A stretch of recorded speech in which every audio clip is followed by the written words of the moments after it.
पाकिस्तान के रक्षा मंत्री ने 370 और 35A के ऊपर जो बोला है, ये साफ दर्शाता है कि किस तरीके से राहुल गांधी की कांग्रेस, नेशनल कॉन्फ्रेंस, इनके इरादे और इनका एजेंडा एक ही है।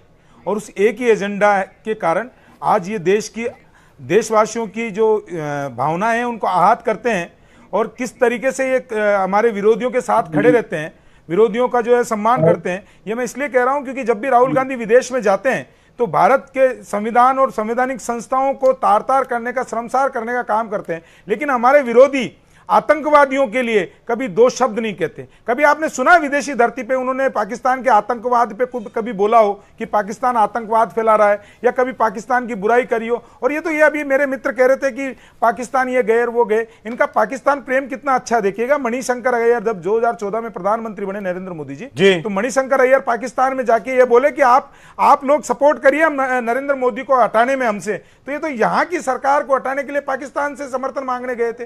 ये जब बात करते हैं, याद कीजिए 1947 आपका प्रेम था जिन्ना के साथ में, आपके नाना जी का। आपके नाना जी के प्रेम के कारण इस देश का विभाजन हुआ और लाखों लोगों का खून जो है इस देश के अंदर बहा। आपका प्रेम था जिसके कारण आधा कश्मीर आपने थाली में परोस के दे दिया। आपका प्रेम था 1948 में जब हम कश्मीर जीत गए थे, उसके बाद भी आपने अपनी सेनाएं बुला के यूएन में चले गए थे। तो आपका पाकिस्तान प्रेम आज से नहीं है, आपका पाकिस्तान प्रेम कब से है? आप बेनकाब हो। आपने कभी ये नहीं कहा कि 370 हट गई तो हम कभी नहीं लाएंगे। आपके तो बयान है 317 सत्ता में आए तो दोबारा लाएंगे। और कश्मीर की बात करने वाले कश्मीरियों को, लेकिन अब तो वो एक स्टेप पीछे ले रहे हैं। अब तो अभी घोषणा पत्र में इससे दूरी बनाई, जैसे अभी कह रहे थे कांग्रेस के प्रवक्ता पंकज जी कि हमारे घोषणा पत्र में इसका जिक्र नहीं है। देखिए ये इनका दोहरा चरित्र है हेमंत जी। ये कुछ बोलते हैं, कुछ करते हैं और कुछ दिखाते हैं। ये हिंदुओं को गाली देते हैं और फिर कोर्ट पे जनेऊ पहन के महाकाल के दंडवत करते हैं।